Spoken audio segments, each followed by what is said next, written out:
फांसी की सजा उन लोगों को मेरे आंखों के सामने दीजिए, तभी मेरे पति को, मेरे बाबूजी को संभाल मिलेगा। फांसी की सजा आप चाहती हो? अब जैसे मेरा घर उजड़ा, जैसे मेरा हमला किया गया होगा ये देख कर अंदाजा लगाया जा सकता है। अच्छा, आप पे भी हमला हुआ था क्या? हमारे दो भाई पिताजी को चाकू से मार दिया, हमारे एक भाई को चाकू से मार दिया, तीसरा भाई जो है वो अभी पीएमसीएच रेफ़र किया है, उसको भी चाकू लगा है, तो सदर पीएमसीएच रेफ़र किया है।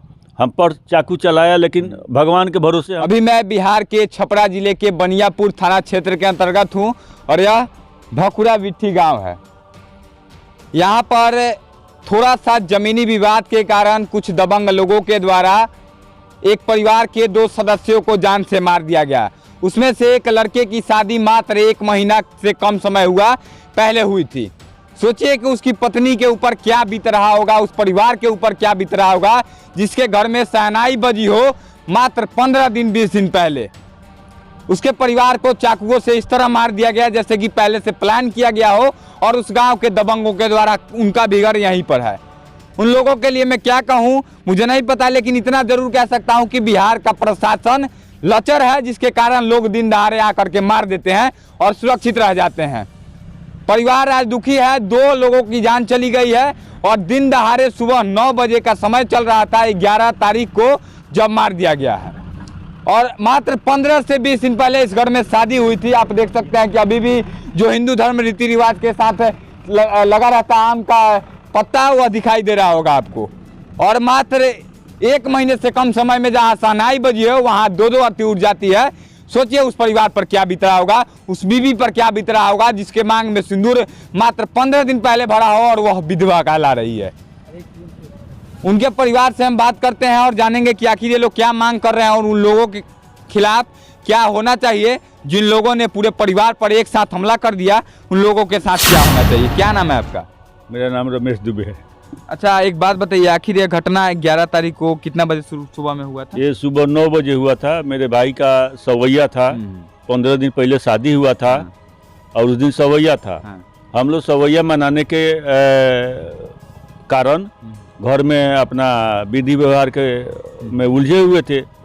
तब तक दिलरंजन सिंह, डब्लू सिंह, गुड्डू सिंह, दीपक सिंह, विनय सिंह, मुन्ना सिंह, मंटू सिंह, सोनू सिंह और भूषण सिंह वगैरह कम से कम 20-25 आदमी हम लोग पर हमला कर दिया। ये लोग एक दाग आपके दिखाई दे रहा है यहाँ पर, इधर लेके आइए थोड़ा सा। और एक दाग आपको दिखाई दे रहा होगा चाकू का, जो कि इनको लगा है 2 जगह दिखाइए। एक यहाँ पे बड़ा सा दाग आपको दिखाई दे रहा होगा और एक यहाँ पे देखिए। इन पे भी मुझे लगता है कि हमला किया गया होगा, ये देख कर अंदाजा लगाया जा सकता है। अच्छा, आप पे भी हमला हुआ था क्या? हमारे 2 भाई पिताजी को चाकू से मार दिया, हमारे एक भाई को चाकू से मार दिया, तीसरा भाई जो है वो अभी पीएमसीएच रेफ़र किया है, उसको भी चाकू लगा है, तो सदर पीएमसीएच रेफ़र किया है। हम पर चाकू चलाया, लेकिन भगवान के भरोसे हम बच गया। और इसके बाद हमारा कमर में चोट है, कमर शायद फ्रैक्चर हुआ है। और इसके बाद एक भाई हमारा है, उसका पैर में चोट आ गया है। मतलब पूरे परिवार पर एक साथ हमला किया गया है? पूरे परिवार को घेर करके और ये सब लोगों ने हम लोग पर हमला किया है। उन लोगों के परिवार के सभी लोग एक साथ भिड़ गए थे या फिर कुछ लोग थे? उन लोगों के सभी लोग एक साथ भिड़े थे, एक साथ भिड़ गए थे, जो अलग अलग आदमी को घेर लिए और अलग अलग टाइप से हमला कर दिए। लड़ाई जब झगड़ा शुरू हुआ तब चाकू वे लोग लेकर के आए थे या फिर झगड़ा शुरू होने के बाद जाकर के लेके आए थे? चाकू वोकू लेकर के आए थे। पहले से प्लान था इसका मतलब? पहले से प्लान था। ये लोग आर्म्स लेकर के भी आए थे। एक राउंड ये लोग फायरिंग भी किए। फायरिंग भी हुई है वहाँ? हाँ, एक राउंड फायरिंग हुआ। इसमें हम लोग डर गए। इसके बाद जैसे हम लोग तितिर बितिर हुए ना, ये लोग चाकुओं से हमला कर दिया। अच्छा, वहाँ पे जहाँ पे जमीनी विवाद शुरू हो वहाँ पे आप लोग कुछ ले करके गए थे, सिर्फ ऐसे ही नहीं चले गए थे? हम लोग तो खाली हाथ में गए। हम लोग तो मना करने के लिए गए। ये लोग ट्रैक्टर से खेत जोत रहे थे, तो हम ट्रैक्टर को मना करने के लिए गए कि भाई हमारा खेत मत जोतो, ये कोर्ट में केस है। जब जैसा कोर्ट फैसला करेगा, आपका होगा तो आप लेना, हमारा होगा तो हम लेंगे, क्योंकि उस पर सेलिंग एक्ट है। मतलब आप कानून के हिसाब से चलना चाहते हैं? हम कानून के हिसाब से चलना चाहते हैं। आज भी हम कानून से ही आशा करते हैं कि हमारा कानून मदद करे और कानून जो कहेगा हम उसी पर चलेंगे। लेकिन जो सामने वाला इंसान था, सामने वाला परिवार था, वह कानून के हिसाब से चलना नहीं चाहता था, अगर उसको कानून पर भरोसा नहीं था शायद, हो सकता है, या फिर दबंग हो, रंगदार हो, सोचता होगा कि मार करके हम बच जाएंगे, इसीलिए फायरिंग भी कर दिया गया चाकुओं से। इनके परिवार के 2 लोगों की जान चली गई, सोचिए, इन लोगों की भी जान बची है भगवान के भरोसे शायद, मुझे लगता है। और एक आदमी अभी PMCH में जिंदगी और मौत के बीच जूझ रहा है, वो भी कब क्या हो जाए कुछ कहा नहीं जा सकता है। ये लोग भी जान बचा के भागे हैं, आप दिखाइए, चोट भी लगा, इनके कमर पे फ्रैक्चर है और गला पे भी चाकुओं से वार किया गया है। शायद मुझे लगता है भगवान ने इनको बचा लिया, या फिर ये बात जंग से लड़के वापस हट गए होंगे तो बच गए होंगे। आगे आप क्या चाहते हैं, उन लोगों के साथ क्या होना चाहिए? हम ये चाहते हैं कि हमको उचित न्याय मिले और उन लोगों को फांसी की सजा हो, जिन लोगों ने हमारे पिता, हमारे भाई का निर्मम हत्या किया, उन लोगों को फांसी की सजा हो। देखिए भावुक हो रहे हैं, और क्या कहे, कोई भी इंसान। अभी 15 दिन पहले आपके भाई की शादी हुई थी। हाँ। और उनकी पत्नी को आज विधवा कर दिया गया। हाँ।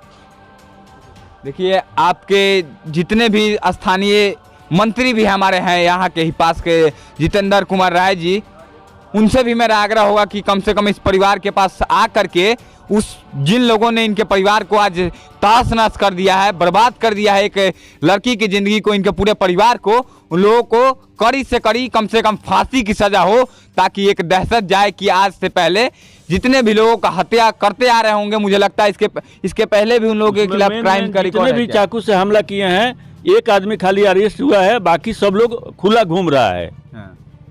प्रशासन उचित कार्रवाई अभी तक कुछ नहीं कर पाया, अभी तक तो कुछ नहीं हुआ है। क्या कहना चाहिएगा? मंत्री जी पास के हैं और तमाम लोग देख रहे हैं, उन लोगों से क्या कहिएगा? हम लोगों से ये आग्रह करेंगे कि इसमें थोड़ा सा हमारा उचित कार्रवाई किया जाए और जो है उसको न्याय में पहुंचाया जाए, उन लोगों को फांसी तक पहुंचाया जाए। अच्छा, उन लोगों के पास पिस्टल, चाकू, ये सब फिर कहाँ से आ गया? वो लोग घर से अपना रेडी होकर के आए थे। वो लोग पहले से, इसका मतलब वो लोग तैयारी में थे। दबंग है क्या वो लोग? दबंग लोग है। इससे पहले भी हमारा एक जमीन वो लोग हड़प चुका है।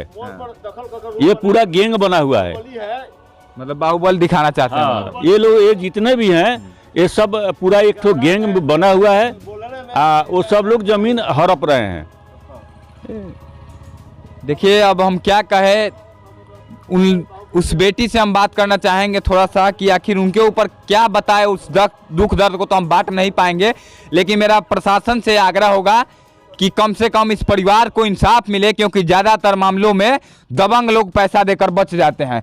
ऐसा नहीं होना चाहिए। हम लोग इस परिवार के साथ है, और उस लड़की से हम थोड़ा सा बात करें जिनकी शादी मात्र 15 दिन पहले हुई थी।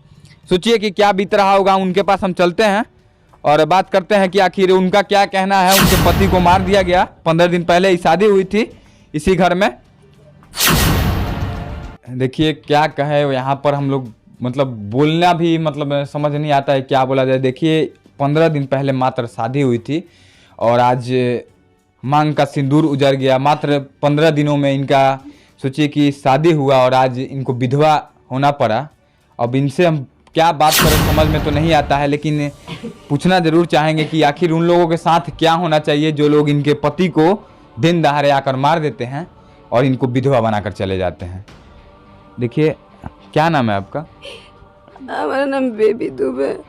अच्छा, आपके पति को दिन दहाड़े आकर 9 बजे सुबह में मार दिया गया। उन लोगों के साथ क्या करना चाहिए? आप क्या मांग करते हैं? स्थानीय SP साहब से, छपरा के स्थानीय विधायक, मंत्री जो भी लोग हैं, उन लोगों से क्या कहना चाहिएगा? हम उन लोगों से रिक्वेस्ट करना चाहते हैं कि आजकल हो रहा है कि बेटी बचाओ और बेटी पढ़ाओ, लेकिन दिन दहाड़े बेटी का सुबह गुजार दिया जा रहा है। उसके सामने कौन सा सरकार, कौन सा नियम बनाया का? हम आप सबके हाथ जोड़ की विनती कर, रिक्वेस्ट कर रहे हैं कि जो भी यहाँ का प्रशासन, जो भी सर, प्लीज मुझे इंसाफ दिला, मुझे फांसी की सजा उन लोगों को मेरे आंखों के सामने दीजिए, तभी मेरे पति को, मेरे बाबूजी को संभाल मिलेगा। फांसी की सजा आप चाहती हैं? अब जैसे मेरा घर उजरा, जैसे मेरा सुहाग उजरा, 15 दिन में न शादी न सुहाग, कुछ नहीं समझे आप, और पूरी तरह उजड़ गए। इसलिए प्लीज मेरे आंखों के सामने जब तक उनका नहीं होगा सब तब तक हम नहीं चैन से बैठने वाले। हम रिक्वेस्ट के मुझे इंसाफ दिलाइए, आप सभी से रिक्वेस्ट है प्लीज। अगर सबकी बेटी है, नहीं तो आज जो हुआ कल किसी और की बेटी के साथ होगा, कोई दूसरा और भी तैयार हो जाएगा करने के लिए ये सब। प्लीज प्लीज आप लोगों से रिक्वेस्ट कर रख दीजिए। देखिए हम क्या बात करें, अब कुछ समझ नहीं आता है आखिर क्या बोले। एक बेटी इंसाफ मांग रही है और हम लोग मजबूर हैं कि हम लोग कुछ नहीं कर सकते हैं, लेकिन गुहार जरूर लगा सकते हैं। चलिए आखिर इनके सामने मैं क्या बात करूं, इनकी आंसुओं को क्या समझूं। लेकिन बिहार के जितने भी लोग देख रहे हैं, इन लोगों से मेरा आग्रह होगा कि इस बेटी के लिए कम से कम आप सब इस प्रशासन को जगाने का प्रयास कीजिए कि उस बेटी का कहना है कि मुझे इंसाफ चाहिए और मुझे सुकून तभी मिलेगा जिस तरह से मेरे पति को मार दिया गया, उसी तरह से उन लोगों को मेरे सामने फांसी की सज़ा हो। अब बिहार के लोग तय करेंगे कि आखिर उन लोगों के साथ क्या होना चाहिए। यहाँ का स्थानीय प्रशासन, एसपी साहब, आपसे मेरा हाथ जोड़कर रिक्वेस्ट है, बार बार आपके हाथ जोड़कर रिक्वेस्ट मैं इसलिए कर रहा हूँ कि एक बेटी, जहाँ बिहार में कहा जाता है कि बेटी बचाओ बेटी पढ़ाओ, लेकिन वहीं एक बेटी को दिन दहाड़े मार कर उसके पति को और सुहाग उजाड़ दिया जाता है और कहा जाता है बेटी पढ़ाओ बेटी बचाओ। कहाँ बेटियां सुरक्षित हैं? क्या करेगी वह लड़की? 15 दिन पहले शादी हुई थी। जितने भी लोग देख रहे हैं उनसे आग्रह है कि शेयर करके कम से कम मुख्यमंत्री तक पहुंचाए कि उनको पता चले कि बिहार में कानूनिया व्यवस्था, पुलिस प्रशासन का खौफ खत्म हो चुका है और जिसको जब मन कर रहा है आकर के हत्या मर्डर करके सुरक्षित घूमता रहता है। अभी मात्र एक आदमी की गिरफ्तारी हुई है। उन सभी की गिरफ्तारी होनी चाहिए, मामले की पूरी तरह से जांच होनी चाहिए और जितने लोग हैं उन सभी को फांसी की सजा होनी चाहिए। इसीलिए आप सबसे आग्रह है कि वीडियो को शेयर जरूर कीजिएगा और इस दुखद घटना के बारे में आप क्या सोचते हैं कमेंट बॉक्स में जरूर लिखिएगा। जय हिंद।